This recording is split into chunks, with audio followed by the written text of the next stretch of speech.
time for Anslot should be able to impute, his own philosophy and see how to get things done. But will Liverpool want to give him time? That's I don't know.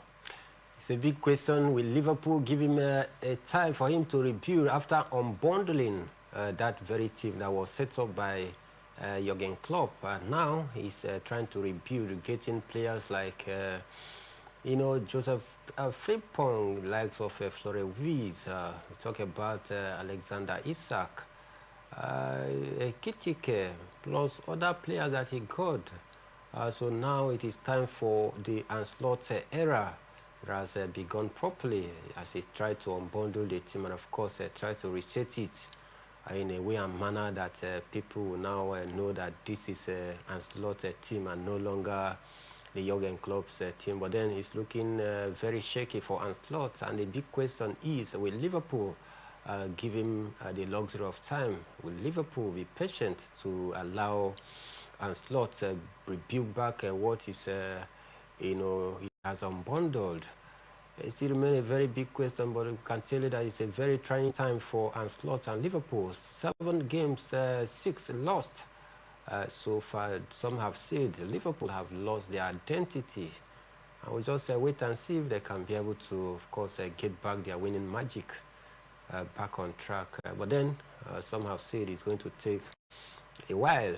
But in football, anything can just happen. But we are very hopeful that Anslot we try to, of course, change the narrative. There are other results that came through as well.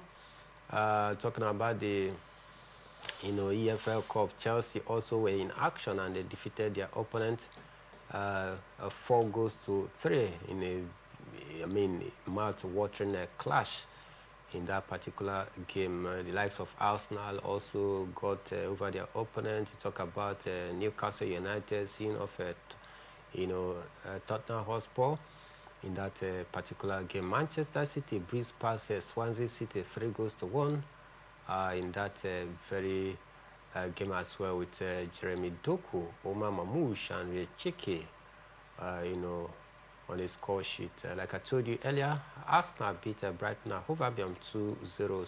2-0 with goals coming from Ethan Nwaneri and Bukayo Ayorinde Saka.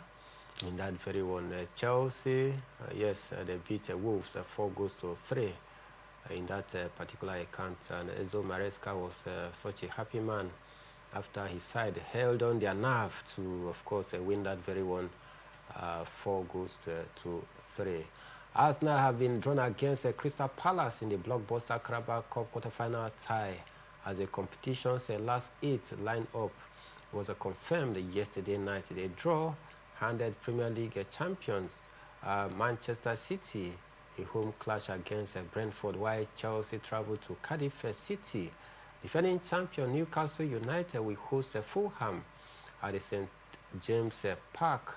The quarterfinal fixtures are scheduled for the week commencing December 15th, with Arsenal's clash against Crystal Palace promising fireworks after the Eagles stunned Liverpool 3-0 in round 4. Newcastle continued their title defense, while City and Chelsea both are a return to Wembley at the competition as the competition heats up in that particular one. We can also tell you that other big stories coming from the English Premier League this morning.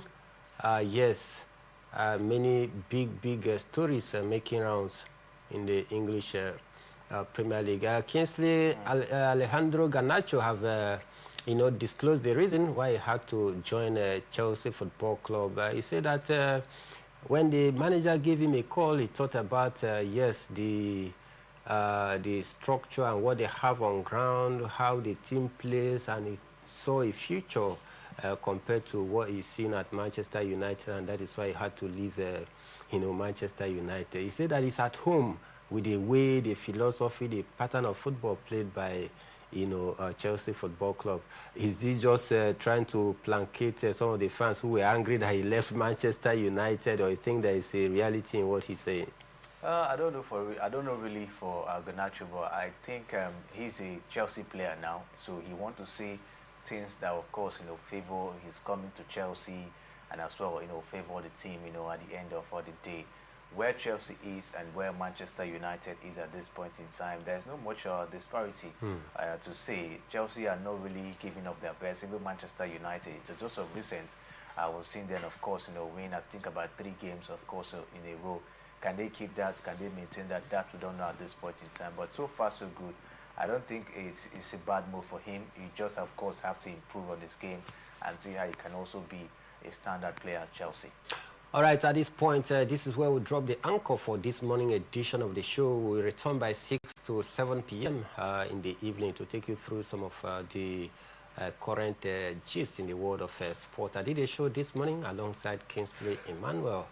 And my name is Emmanuel Michael, the Prime Minister of the Airways. And we are saying, have a beautiful day ahead.